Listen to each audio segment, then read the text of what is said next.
Hello everyone, today we talk about the Rezeption, that is to say, the Roman law in Germany, from essentially the late Middle Ages to part, at least, of the early modern era. It's sort of fantastic sometimes how the topics randomly chosen from Schwerpunkt cycle amalgamate so well. Like recently we talked about princely Germany, yesterday about the development part of banking, as you know, due to a military focus. Here we are more in the legal field, but still showing certain political, institutional, and cultural features of Germany during these centuries.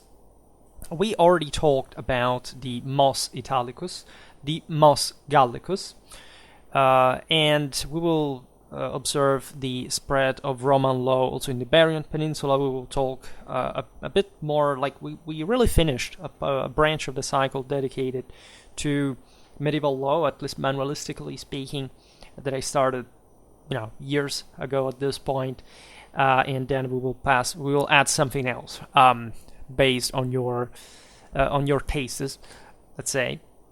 But it's really important to pass through this because it opens your eyes on these countries, what their juridical culture was, but in this sense also where they were coming from politically, in terms of state building. And again, especially the last videos about the Territorialstaat and the Länder, the Landtag, etc., is particularly fitting for Germany, right? So we made also many videos already by this point on the development of universities, on the revival of Roman law in the Holy Roman Empire, and specifically from Bologna in northern Italy, that had this early connection, thanks to the Constitutio Habita, with the imperial German policy. Right, this constitution, these rights had been provided by Frederick I of Hohenstaufen, that had cultivated, had financed, boosted further this already autonomous revival of Roman law that, as we have seen countless times, was being reactivated in Italy, mostly because this was the sort of more economically, commercially, and in fact juridically, legally, publicly advanced country in Europe at the time, and other countries had developed other fields, notably, most famously, France with the University of Paris, theological studies, the Sorbonne, but also in the south of France, in Occitania, with also the compaction of the French kingdom and the control in these universities. If you look at Montpellier, for example, you have an intense juridical activity. Indeed, in the later Middle Ages, the French Guelph Papal Angevin axis had been the sort of most on the fore in terms, again, of state building and institutional consolidation, and in the production of sources. The Italian communes had been developing with also other universities that had been founded after Bologna. This is the first European university. Their legal studies, because as city-states they needed this regulation. The papacy had been developing canon law, and this had gone in parallel.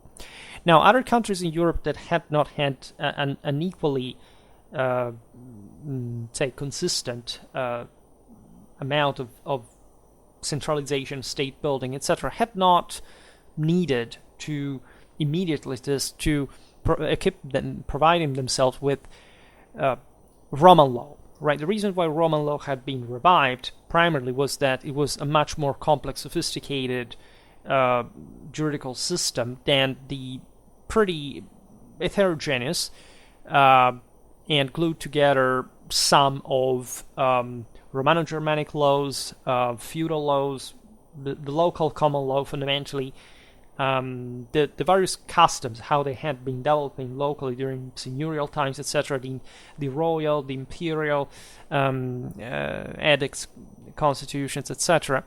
And now these jurists were looking for something more rational, better amalgamated, put together, if anything, for having the certainty of applicability in a practical sense. As we've seen, the Bolognese studies that are the ones that complete fundamentally Roman law and fundamentally continue, as we've seen recently in the video about the Mos Italicus throughout the early modern age, to harvest from this experience, the one of the commentarists on this Roman law text and so on, are a bit the center, in fact, of European legal activity. And other states, for example, France, as we've seen in the video about the Mos Gallicus, that had a very powerful state building, begin to adopt Roman law. And this is true, again, because we'll see now for Germany, for Spain, etc.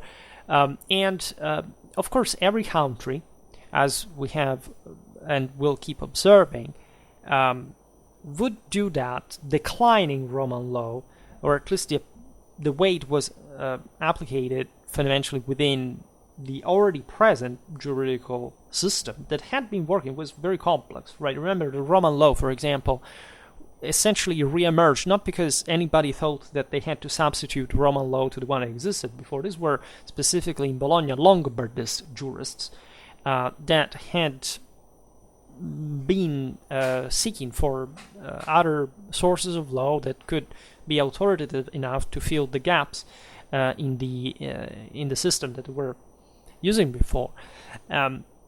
So we have seen during the High Middle Ages, the Late Middle Ages, how regarding juridical studies, German students had attended classes of Roman law, not just in Italy, that was, of course, the most prized destination in this regard for future lawyers, but also in France, where it had been developing, as we were saying, just by this, easier spread due to the civil development in many ways. We have seen how the university guilds of students were organized on a national basis, right? The Germans would tend to be all together, the French all together, the Italians all together, and so on.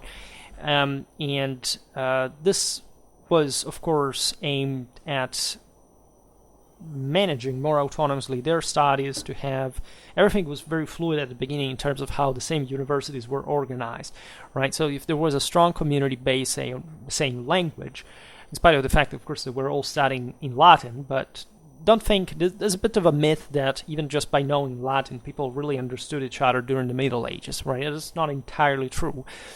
Here, admittedly, in seat of legal studies, it would have been the truest of all cases.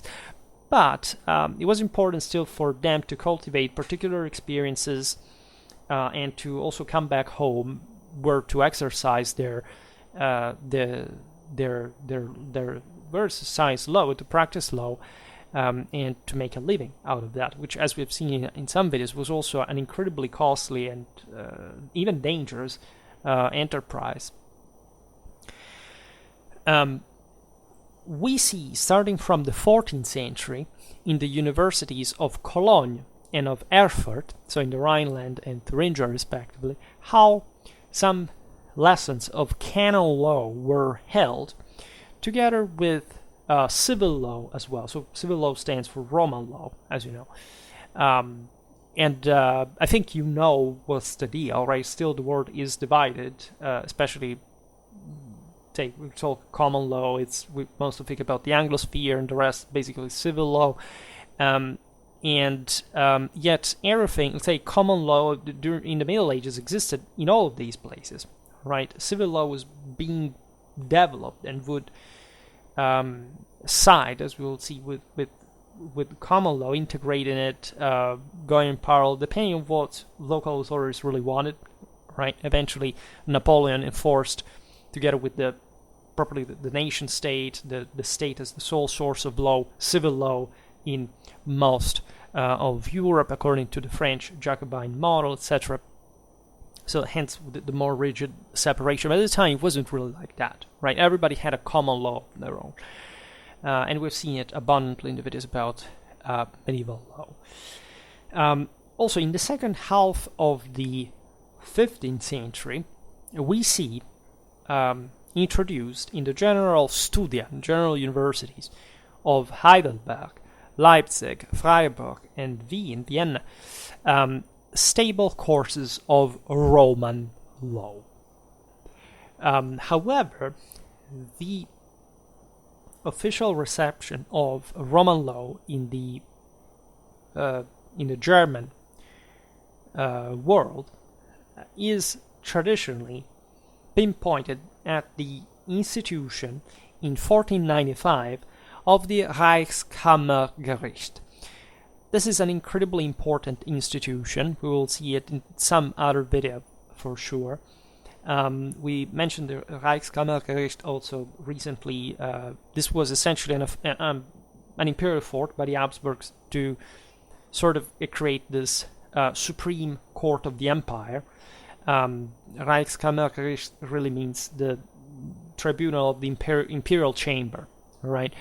And the sense was, of course, that there had to be an ultimate authority, and it seemed quite appropriate for the Holy Roman Empire to have Roman law, civil law, as an homogenizing, uniforming, standard for the, as we've seen, the violently heterogeneous Germanic lands were dramatically fragmented and sort of incredibly attached at a local level to their own prerogatives. What they had managed to basically establish after the collapse of the German monarchy in the mid-13th century, and that now the great princes of the empire were trying to sort of re-homogenize, at least on a provincial basis. And the Habsburgs were, as emperors at this point, the ones evidently that had just come back right on saddle, we can say, after the dynasty had been split in the second half of the 14th century. Now, by the end of the Middle Ages, together with lots of things going on, including, these are the times of Maximilian, right? Maximilian I, the institution of a sort of imperial soldiery within the Landsknecht, and that I, by the way, made a video on. The general revival of the Habsburgic fortunes, also internationally, the compaction of a true regional power, right? That would try to ideally, unify Germany. If it hadn't been for the Reformation that was instrumental, in fact, used to prevent that. Just like later, in fact, the 30 Years' War would painfully show. But speaking of the Reichskammergericht at the end of the Middle Ages, it's not really the beginning of Roman law in Germany. It, as we've seen, had already been there in some way. We have to point out that, of course, this chamber was particularly relevant in a civil sense, meaning that it judged those cases of denegated and erratic justice, right? The major feudal causes. And those issues that basically involved those litigations that involved the territorial princes or the imperial cities. So it really worked very high up in the hierarchy. It didn't really have this sort of capillary and, from the bottom up sort of attitude regarding how they could manage law, which they couldn't, just politically.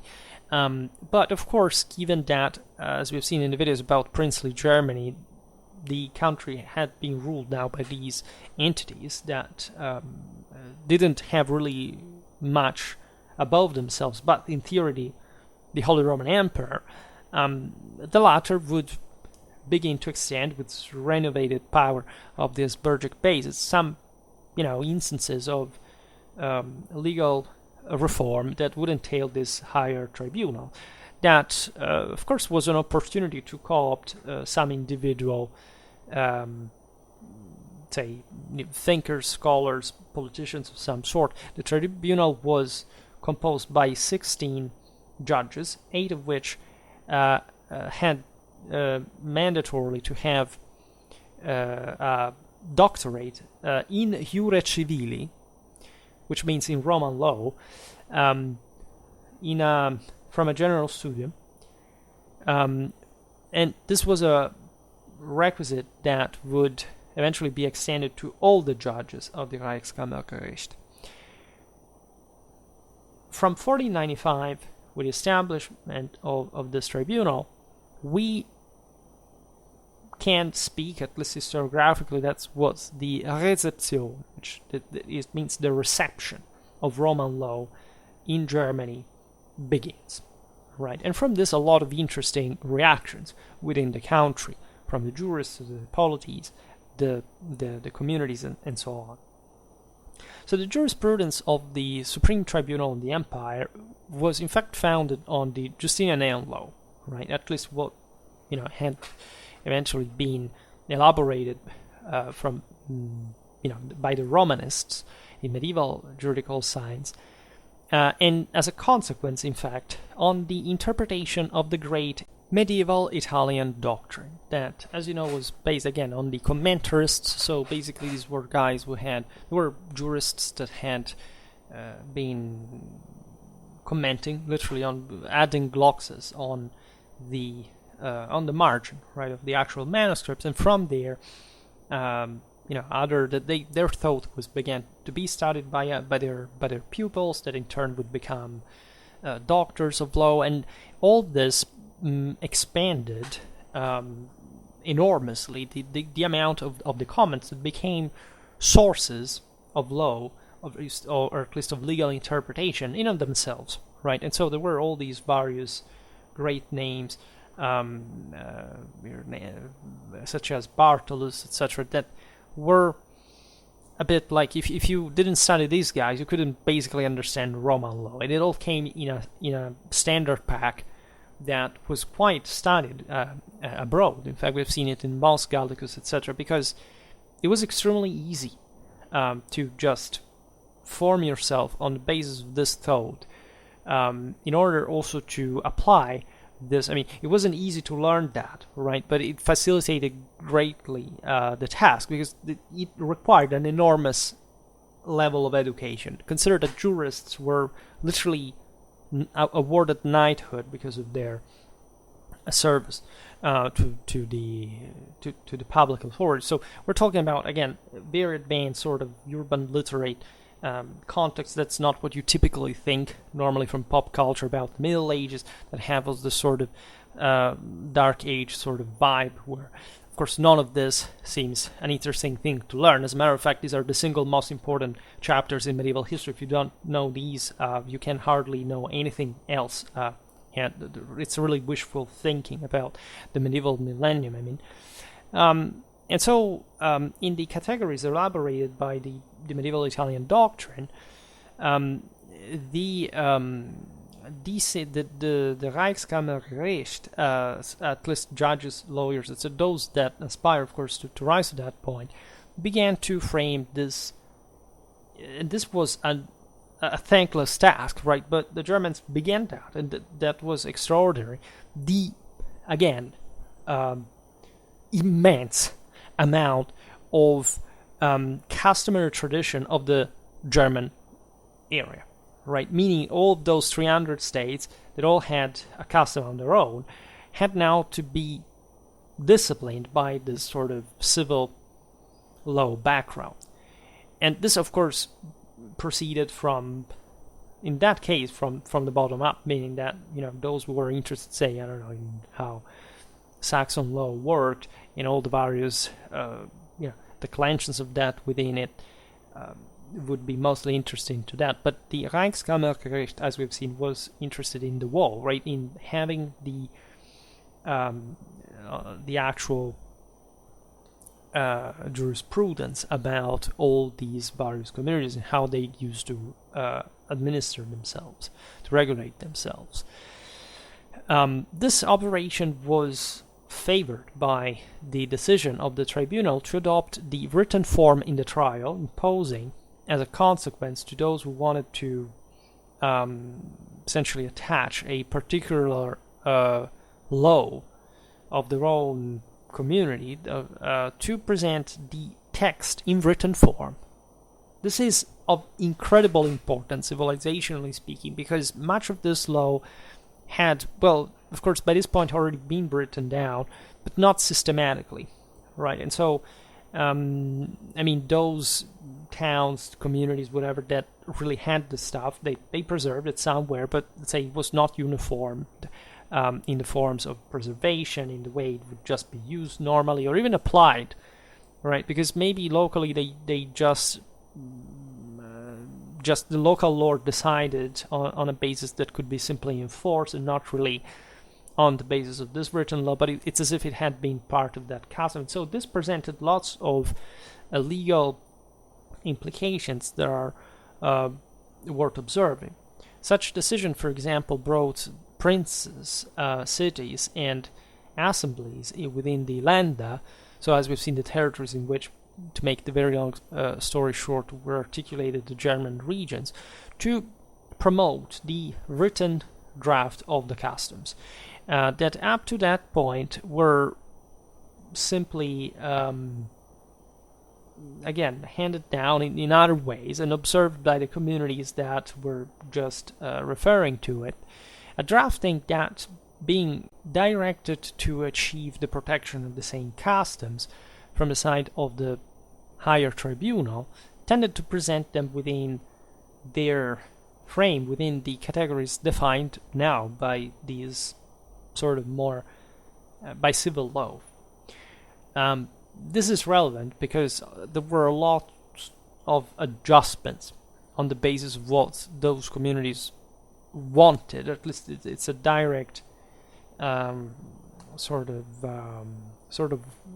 radiography of the political and social spectrum, right? Of these communities, like how did they work, who decided what, and why, right? It's incredibly useful sources, again, because up to this point, really in German, you don't technically even have them, at least in this more just researchable, more easily researchable way, and or many had been lost, etc. But this began to also from the began from the work of the same chamber's jurisprudence to be expressed further towards the categories of civil law, right? This facilitated the same application of law, because if the, say, Roman law recognized these laws in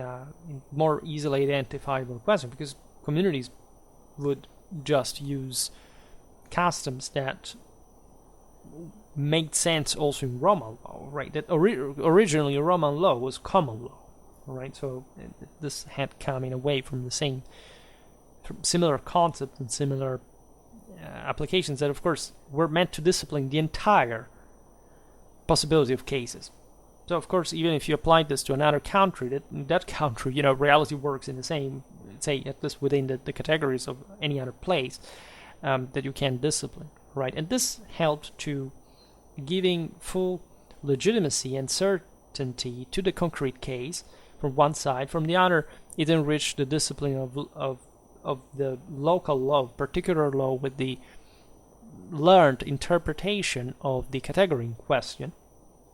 So you could even criticize it and explain it further, and observing certain aspects of that could help also the others, because also, say, that the Italian doctrine had basically been working like this.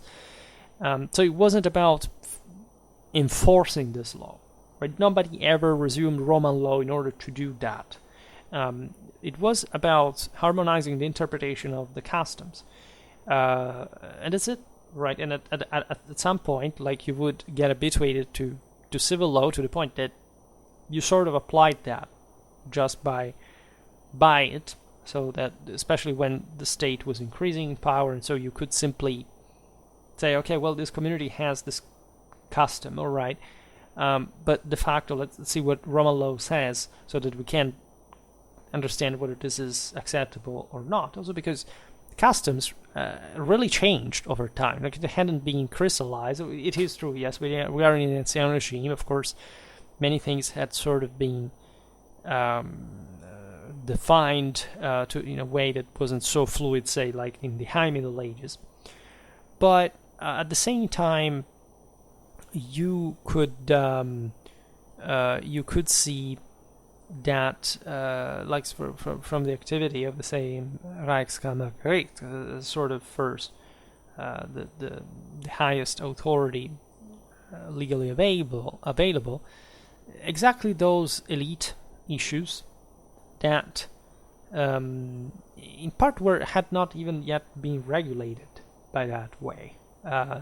Say in that way historically, because historically that situation of princely power had not essentially, it was relatively new, at least in theory and in the scale especially that it had occurred in Germany, right?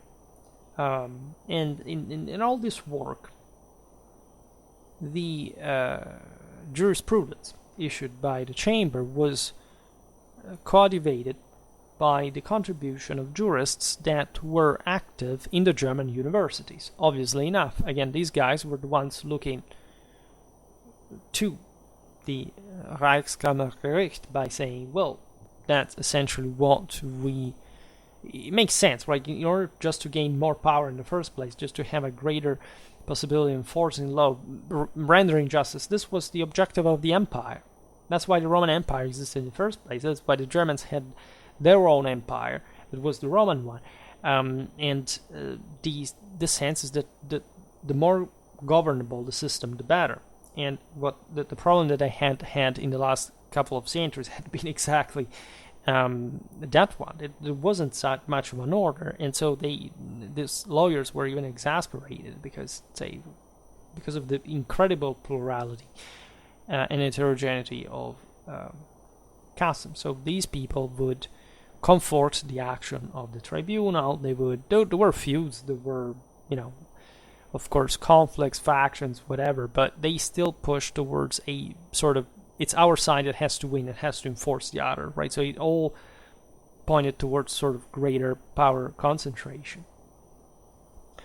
So these German jurists, the local universities, were interpreting the Justinian norms, it not only through the deepening of the doctrine provided by the Italian tradition that was always sort of the lighthouse for orienting oneself, but also in the definition of new theoretical categories that were naturally more fitting for sort of defining the socioeconomical reality specific to the German areas.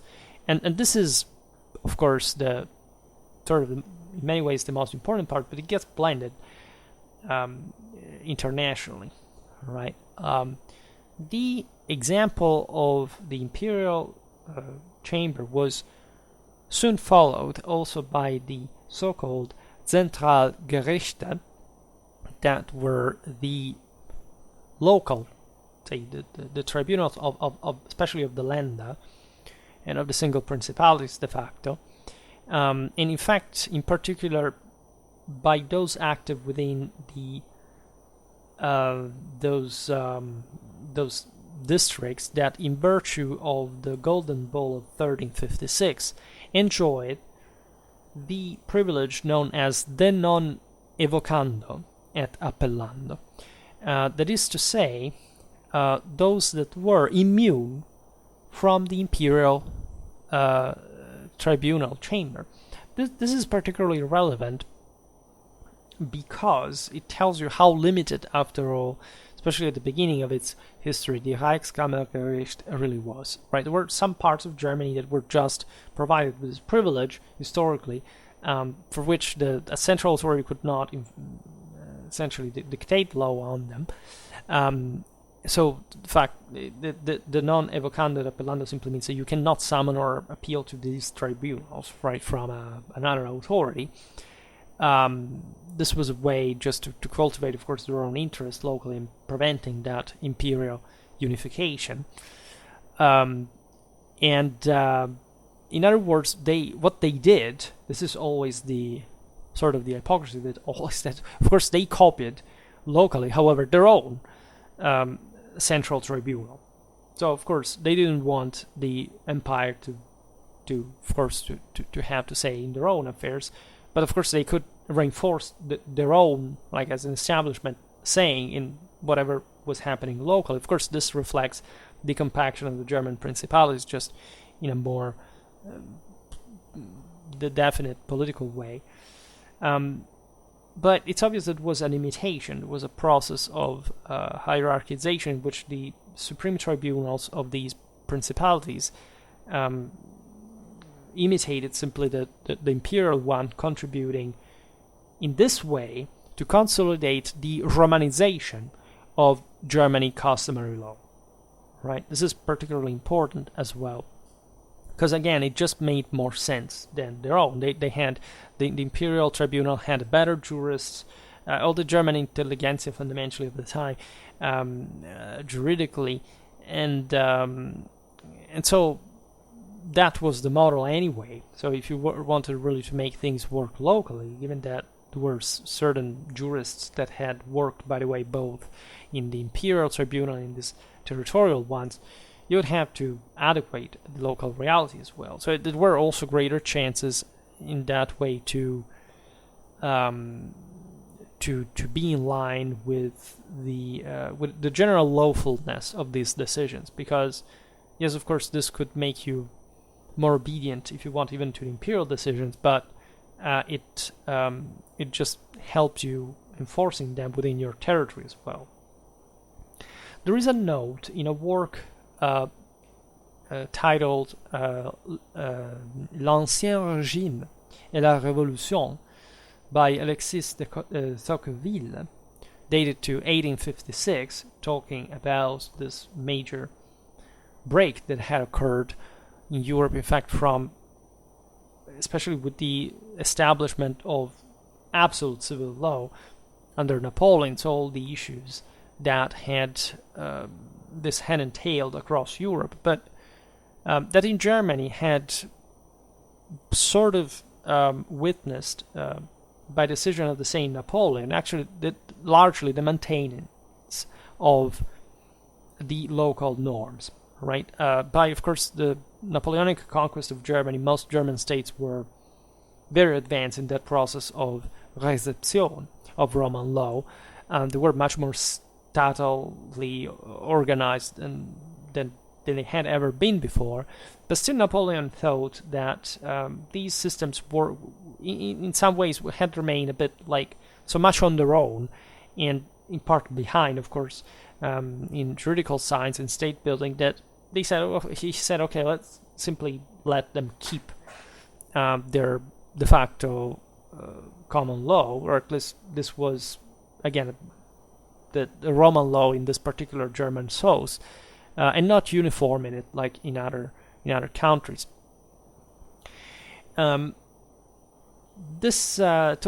Tocqueville described the phenomenon of the Rezeption, stating that the German jurists, quote, if they couldn't abolish German law, at least they deformed it in a way to basically forcing it into the frame of Roman law. They applied the Roman law to everything in the German institutions seemed to have any some distant analogy with Justinian's legislation. And this is quite fascinating because it tells you how the jurists had pushed for the Romanization of German law after all. You couldn't quite achieve... You see, this is not just a fashion or a sort of strange decision. What was at stake was, in fact, the creation of a state, right? And so you couldn't have fundamentally Roman law fully if you didn't fully have a state on your own. And that's exactly what the issue in many ways had been in the previous centuries. The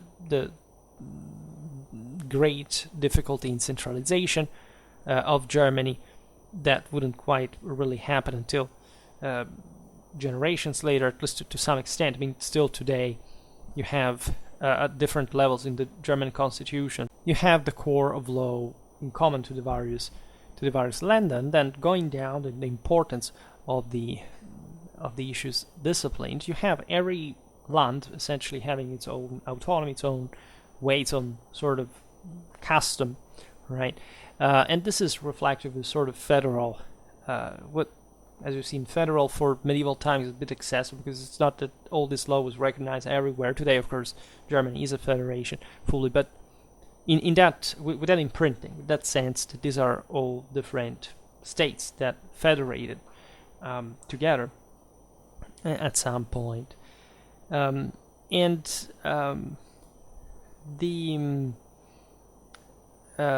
This work had been that we just was described at the Tocqueville, had been avoided in France instead, right? Because through the use of Roman law as ratio scripta, so essentially written law, let's say there had been the possibility to use the Justinian and canon legal texts, without really mortifying customary tradition, right? This is very important, because France had, let's say, was divided in two. Like, the north was known as essentially had this law known as droit de pays coutumier, which means essentially that they were more similar to German. Like, they had this customary law that had historically been sort of less systematically written down. And in fact, the South instead, that was known as pays de droit écrit, because it sort of was more Romanized historically. It had a higher literacy during at least the beginning of the Middle Ages, and so this had favored a different type of legal development. In any case, first of all, France had Roman law kicking in earlier, and also as properly written law with a single monarchy, would become a single state, basically. Instead, in Germany, you have all this enormous plurality of customs that had not properly even been written down systematically at any point. So the German jurists were so hyped by Roman law that they sort of compressed, like they adapted the customary law, even by writing it down ex novo, trying to make it fit the Roman law categories, which in France there had not really been the need to, because was first of all more similar, just to say that the customary law was sort of more similar in part to Roman law, and in general there was also a much more hierarchical system that didn't really meet with too much issues at a local level, at least as much as the Germans were having with imperial authority. And thus what the Tocqueville reconstructs seems very correct historically. Like, it highlights the action of the German jurists, especially in the first half of the 16th century. We are in the heart of the Renaissance. There is an enormous boom, especially of everything coming from Italy, and including the legal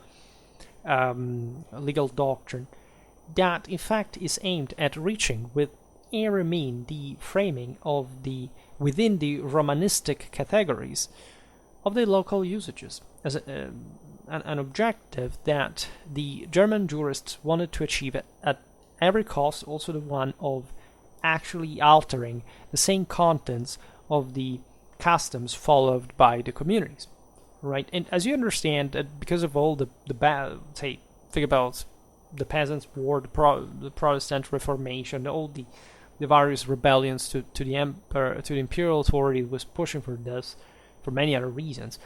You have a dramatic resistance in certain cases.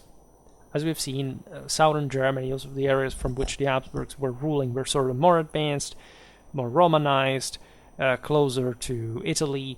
They had this older sort of, imperial mentality, if you want.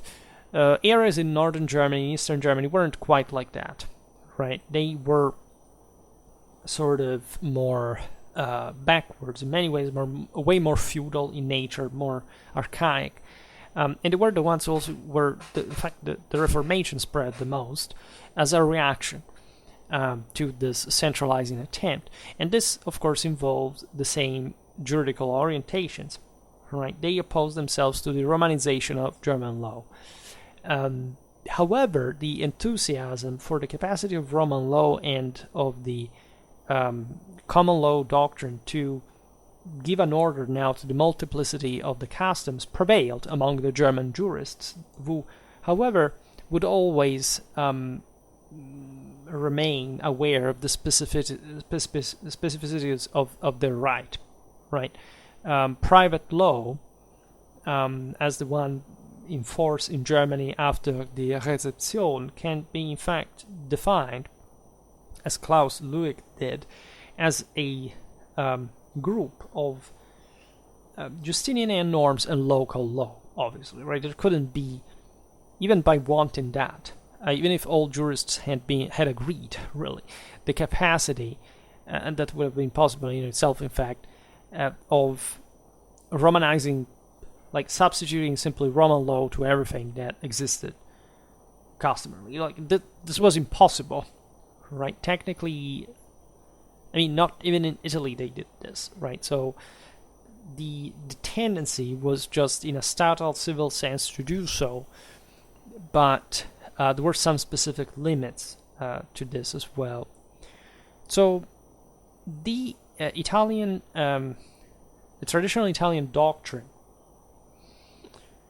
as we have seen, was adopted, was received in Germany together with Justinian the Justinian law, and its method of studying the symbiosis that had matured, for example, between the same civil law and the canonic one, and its idea of common law as immediately enforced law as a source of rational reading, of legitimization, and of discipline, of praxis, of living practice of law.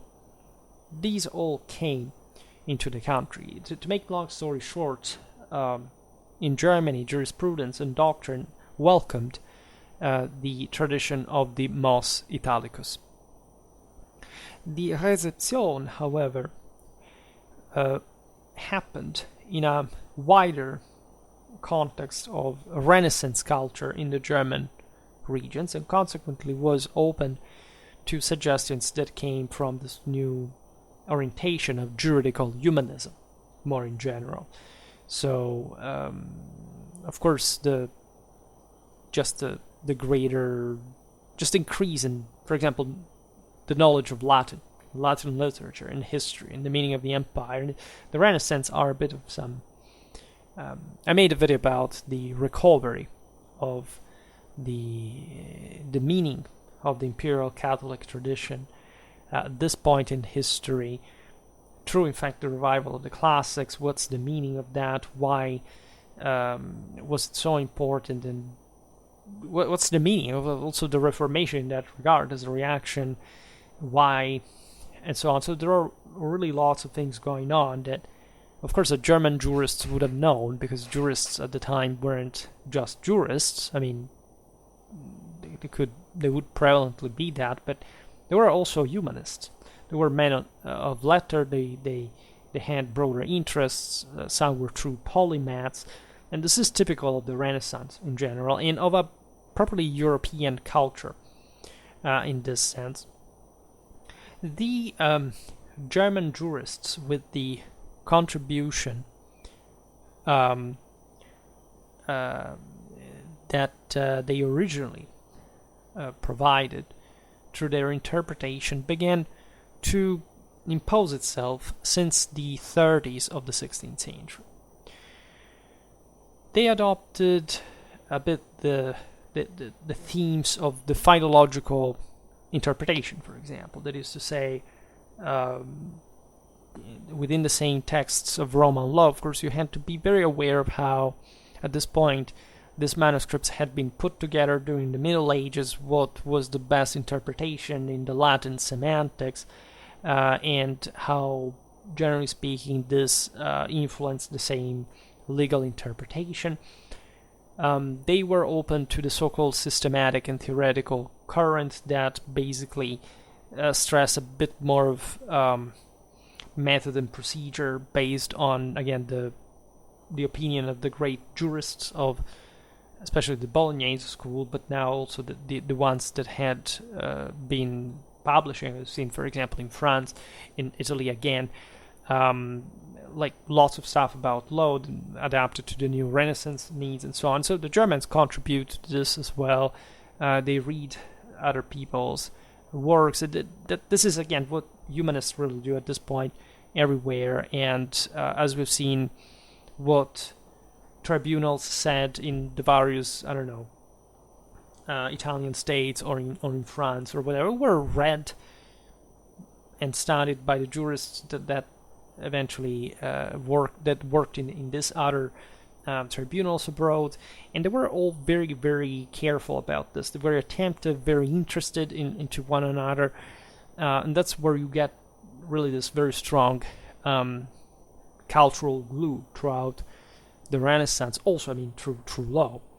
The German jurists, for example, committed themselves to the elaboration in the critical edition of juridical works stretching from, let's say, the late antique period to the leges of the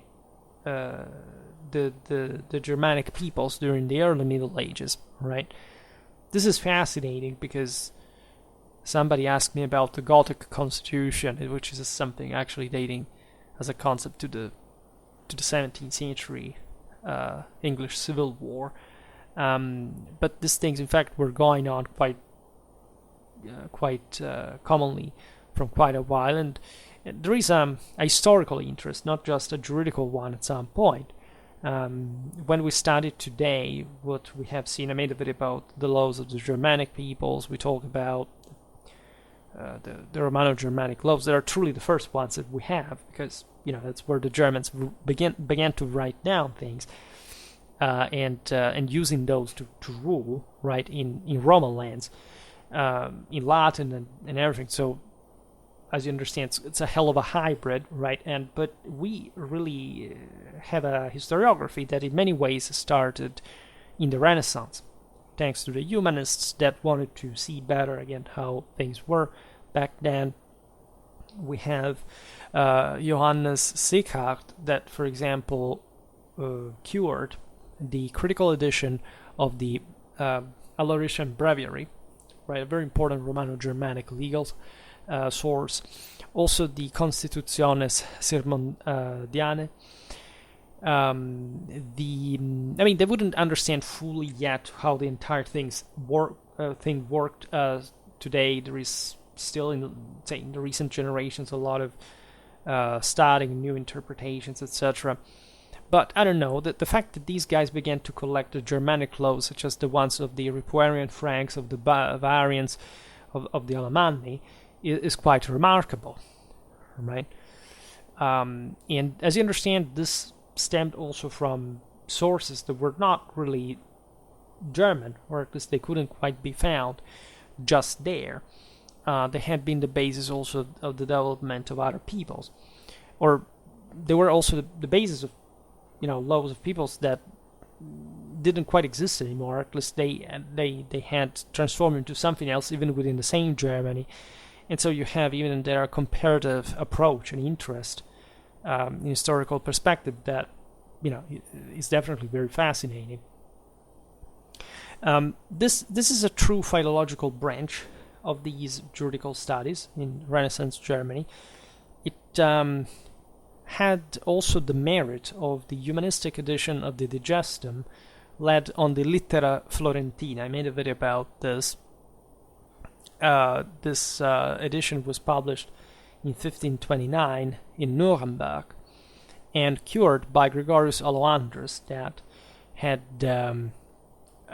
been using material that at the time had been prepared at the time by Polizianus. This tells you again how strict contact with Italian humanism this research really was. Furthermore, a consistent number of German jurists shared the humanistic criticism towards the medieval masters that were accused, actually a bit unfairly, but still, of a scarce familiarity with the classical Latin language. Indeed, when Roman law was first, put back together from the various manuscripts brought from Constantinople, etc., of course, Latin was not known, say, as the time of Petrarch or later Polizianus, right? So during the 14th and 15th century, humanism had properly kicked in, and just right now, in Germany, the Renaissance arrived slightly later. But so it was just a new beginning, right? For the first time, there were people that were really interested in this, and they were starting to do it in a way that we consider, of some relevant scientific value, even by today's historiographical standard. It's particularly important.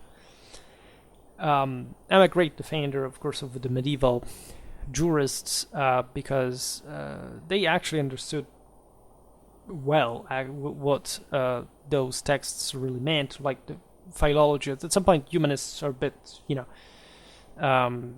snobbish, right? Let's be honest about that. They're the ones that invented the sense that the Middle Ages was a negative thing. Not entirely. It's also partly a myth, but still, they were not particularly sympathetic towards at least somebody failing in some aspects of classical Latin education at the time. And thanks my eyes, right? If there hadn't been the medievals there, the humanists would have not happened, and still there were medievals themselves.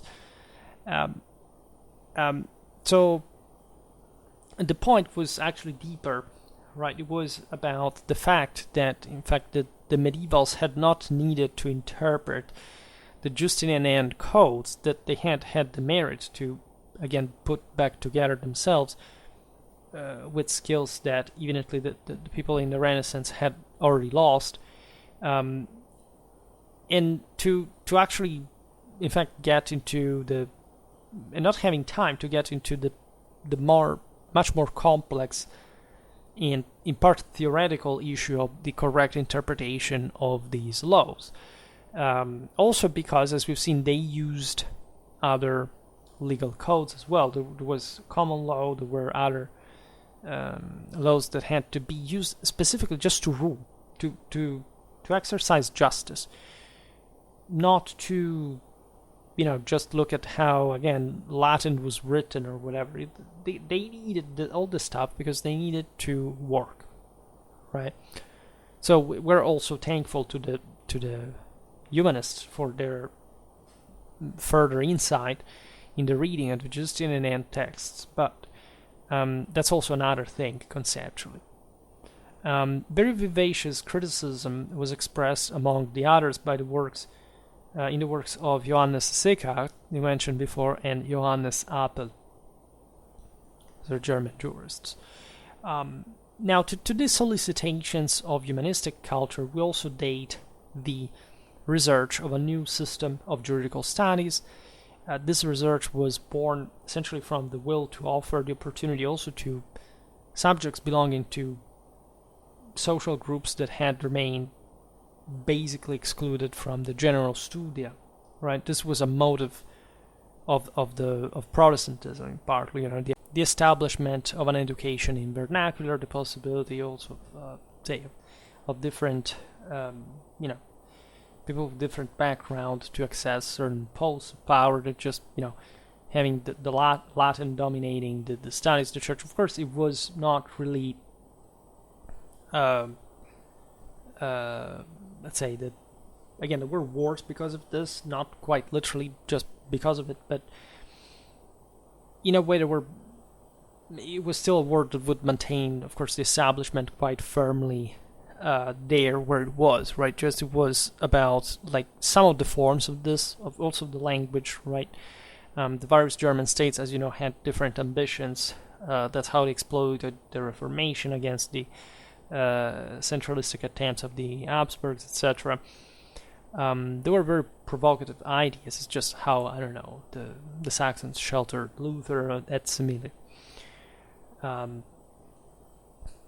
So at this point in Germany, some institutes were established next to the General Studia that would remain, of course, the most prestigious center of learning, that essentially took the form of private collegia, in which basically sort of simpler didactic forms were adopted, for different reasons, depending, of course, who were the people who attended these institutes. But the idea was that this was sort of legal knowledge that could be accessed more easily, right? It wouldn't be so clouded by the form and the methods of traditional analysis. And these collegia were actually designed, in fact, to the dynamic mentality, especially of bankers, of merchants. They weren't really men of letters. They were more like men of numbers, right? But that obviously, a bit like it had been for, again, the Italians back in the day, were the ones who needed the most this point of general. Just yesterday, talked about the development of the German bankers in this context about the Fugger, etc. That's just an example. Actually, those were faithful to the empire, but there is a dynamization that helps getting laymen, but eventually just at work just to get a juridical education that could help them in their transactions, in their affairs, in their contracts, etc. This is particularly relevant in Germany because, as we always stress, Germany had been not much of a particularly free land, right? The system was hegemonized by the princes and down the line counts, bishops, and so on. So at this point you have something else changing. We can't simply digress now, but we explained it recently why in Germany, especially in all its internal diversity, was producing, in fact, think about the peasant war, some sacks of greater liberty, simply because of the same reason why there couldn't quite be a single hegemonic power. There weren't local resources at some point capable of having a greater power. And so you would have people from lower social strata, because this society was not that stratified in these places in the first place, sort of freer within a certain realm to do what they wanted. Actually, the princes would win. Again, this general tendency is just happening in Germany in the first half of the 16th century, as just because these countries arrived later in terms of broader development. This is what the French had at the Jacquerie, right? In at least Bohemia in the 15th century had the Hussites. Certain areas of Germany wouldn't have this because they were just better balanced, but others, right, were living troubles. They weren't, as we've seen, so easily controllable by a single power. That's also why the Reformation basically succeeds in the country to fragment further the same from a political point of view, not just from a religious one. So again, very complicated. As I always say from quite a while, I want to start a modern history manualistic series of some sort, because it's important really just to frame this, not just talking about warfare when we are looking at, say, this period. In fact, this video is interesting, but it's just mostly dealing with the juridical aspect. However, this let's say didactic address is of immediate impact in society. The collegia were imitated, at least in their methods, also by some universities. There are new universities being founded. As you know, some of these centers are properly designed by the local princes to go against certain the imperial, the Catholic ideas, and so on. So it's all part of that. In any case, still the subject matter of law here was the Justinian institution, right? It is definitely the institutions really of the Roman law, right? They're favorite ones within the Justinian collection. Also in France, the Mos Gallicus had mostly been about this. In Germany, it was presented as a foundation of, in fact, of legal the legal discipline by the French Claude Chansonnet, that in Latin, given that this was the prevalent language anyway, was known as canzuncula. You know that essentially the papacy and say major institutions, given that Latin was the official language, had properly certain offices deputed to Latinize, even sometimes in a ridiculous fashion, by assonance when they couldn't find actually proper translation of the vernacular surnames with a Latin name, right, in this fashion. But it's always funny. Chansonnet means literally little song, and so basically in Latin it's not even wrong, right, to call it canzuncula, but that's how the guy got called. Chansonnet taught the instituciones in Basel. Another case of the instituciones being taught come from Flanders, from the Flemish scholar Matthias Wezenbeck. So this simpler form of legal teaching included different works such as compendia, manuals, monographies, always directed to practical use, right? Just mostly for businessmen. We remember among the most famous authors of this kind of works, Johannes Apel, Konrad Haas, which was Latinized in Lagus, which in fact this is a case which it has nothing. It was done on purpose, right? To just even alter the name. It had nothing to do with that. Johann Thomas Frey, that was Latinized as Frejus. These were eventually the names that were written in the work in Latin. And these works, the summaries, if you want, summary maybe is too much, but the simplified works expressed also a further need matured within the Germanic doctrine by influence of humanistic culture, that is, the research of a unitary reading, unitary and systematic reading of the Justinian norms. And this need things had always tried to be simplified after all. Because, as I've just seen, not everybody's a full humanistic jurist, right? Provided with enormous expertise in all kind of fields and so on. So, in a way, if you wanted to study Roman law, in a way, it was still accessible, right? And especially for purposes that were very different from the ones of the jurists that had literally to learn the entire thing by heart. I mean, the preparation of these individuals, educationally speaking, was shocking, to say the least. It's something that absolutely no person today has minimally even the single remote similarity in the brain structures needed to learn the stuff and by heart and to just applying that. But in fact, with this disgregation of traditional culture, here you need dumber people that need to know things. At least it's a progress from one side, but it also brings to a simplification, a banalization at some points of this thing.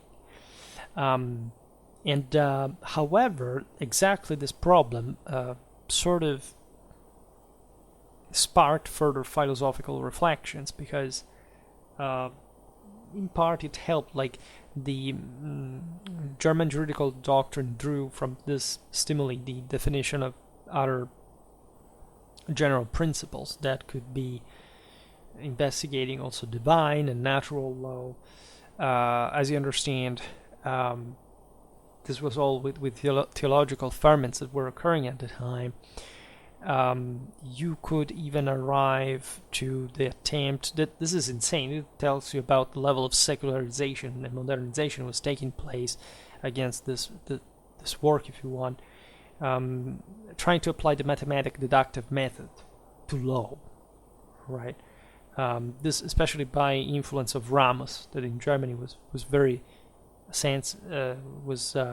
very much out there. So these are digressions, if you want, but this method is to be found in important names such as Johann Oldendorp, Sebastian Darrer, Wigle van Eythe, that was Latinized as Viglius, Nicolaus Vigelius, and Hermann Vulteius. These are also names that these guys adopted in Latin just by themselves, even though they had other names for real. So, aside again from these latter digressions, it's obvious that there is an opening to humanistic culture throughout this time in Germany to an unprecedented degree. All right. At the same time, German doctrine remains sort of faithful in the substance to the traditional Italian doctrine. This is interesting as well because, again, there wasn't pretty much anything else out there, if not some other intuitions in France, etc. And the Germans stick to basically what had been the school of the commentarists, the Bolognese theory, basically, and that's kind of obvious. In part, it was because, of course, the empire was, especially with the Italian wars, etc., had sort of re-embraced, especially during this florid period of the Renaissance, Italian culture that, as you know, was the one of early modern Europe as a whole. They couldn't quite do without. The French were a bit more already nationalistic into that. They were more functionally, bending their, let's say, juridical studies to their monarchic aims. But in general, as we've seen also there, the Mos Gallicus is basically the reception of Roman law, mostly through the Italian inside, in spite of the French rearrangement a bit.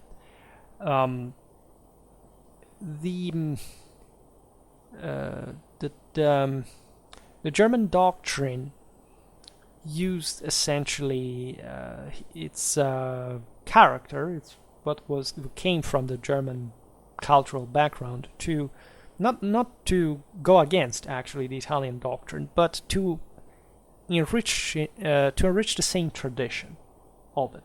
And this is an incredible work of incredible European teamwork, tandem work at least, and there is no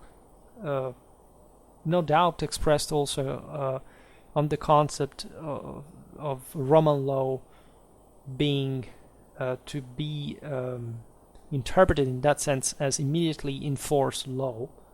This had been again a concept developed by the Italians because, as we've seen, there was a common law, but now there was the possibility of substituting it to the previous ones because it was just more homogeneous. But it was a juridical concept, and again, in practice, still part of local customs would remain.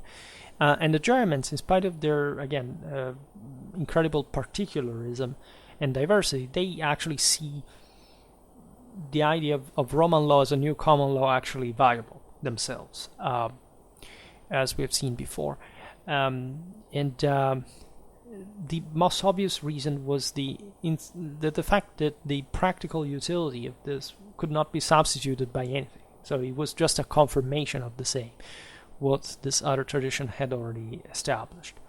And in fact, regarding to this, it's particularly meaningful the thought of one of the major jurists of the first half of the 16th century, Ulrich Zesi, which was Latinized in Zasio, third declension, because it ended in Y, interestingly enough.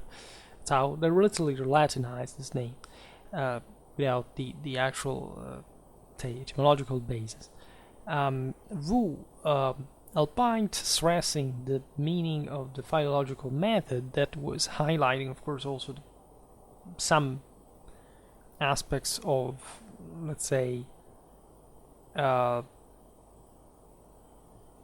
I should digress, forgive me about this, but what I was hinting at it before. The philological method was trying to look at the accuracy, right, of the actual translation, the interpretation of the text, and elaborating on this basis sort of more ideal doctrine, right?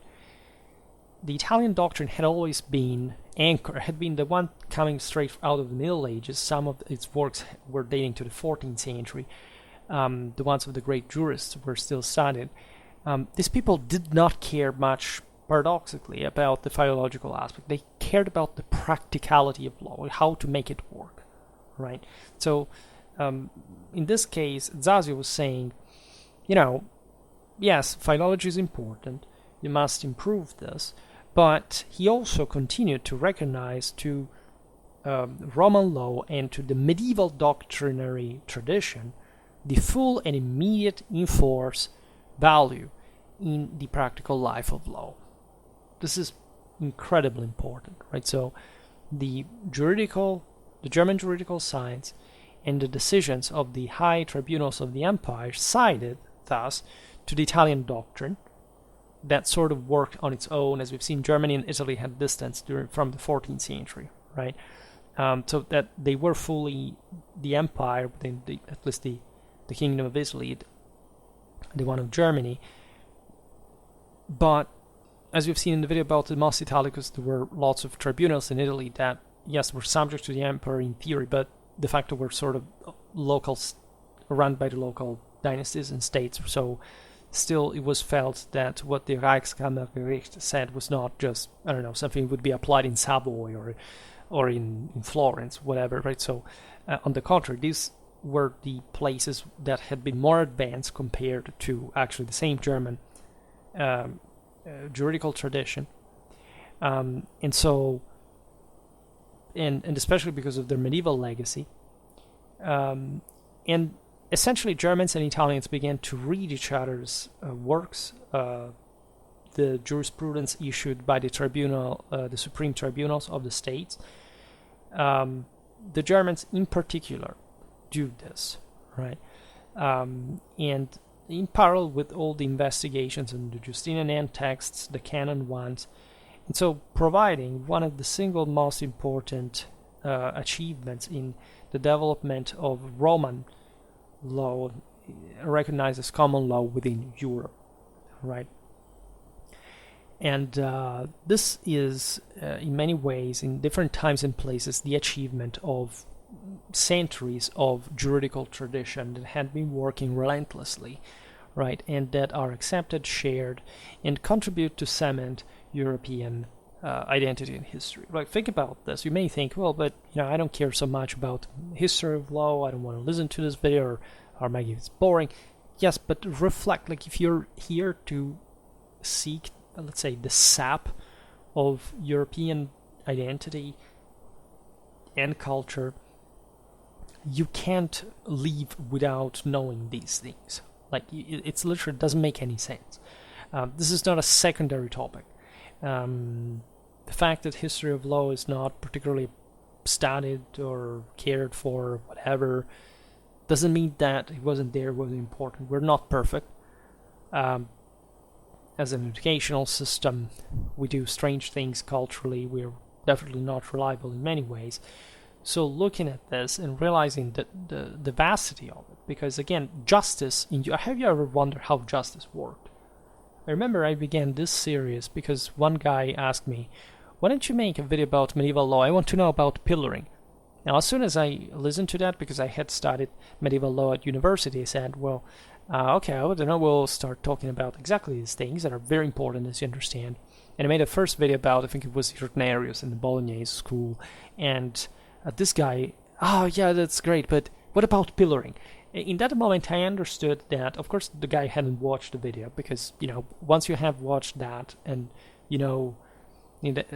that topic's relevance, etc., you can't sound, like, gracefully, let's put it this way, if it's a euphemism, of course, in asking about pillaring, right? Just means that you're a guy who played sort of fantasy video games and is sort of strangely and morbidly fixated with something like pillory, in front of some of the pillars of Western civilizational juridical thinking, which I think is a bit more important, and that also shows how actually advanced the Middle Ages, the ancien regime actually were compared to what most people think that they actually were.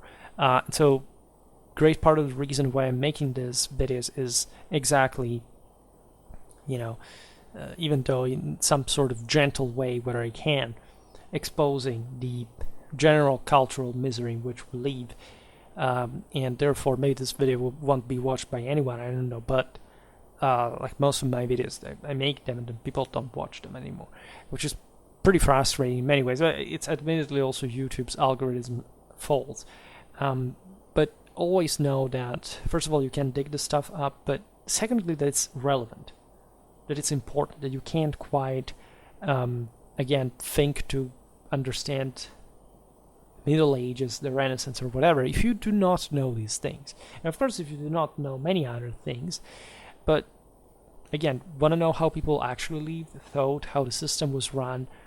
It's not about, what kind of tools they used, what was their everyday life, what did they do when they woke up in the morning. Why don't you study about hierarchy, power, culture, authority, force? I think these are much more important things because they really show you the bigger picture and not, which is not a blurred one. It's about what literally brought these people in everyday life to fight against each other, to work as hell, to do whatever, and they tell in this sense much more than the idea of the anarchist peasant scattered somewhere the fringes of civilization. It is not exactly what medieval Europe really was. Just per se. So I think this is dramatically important. We're, as we're saying, coming almost to an end to this series. I think I have four other videos left, so it will take a while to finish actually, but I loved it because I saw that in spite of all, people actually did watch this kind of videos. I don't know why, with which spirit, but I think one should be appreciating again more this aspect, say, of medieval civilization and beyond. We will mostly talk about actually modern law now because that's a bit the ex-post, like what happened later. But overall, to see things in perspective, but overall I think it's been interesting. We'll keep looking at this. For today, however, I stop it here. I just hope that you enjoyed this video. If you did, please share it, otherwise leave a like or subscribe to my channel if you're interested in my upcoming content. As always, I thank you heartily for listening to me. I wish you a nice time and see you next time.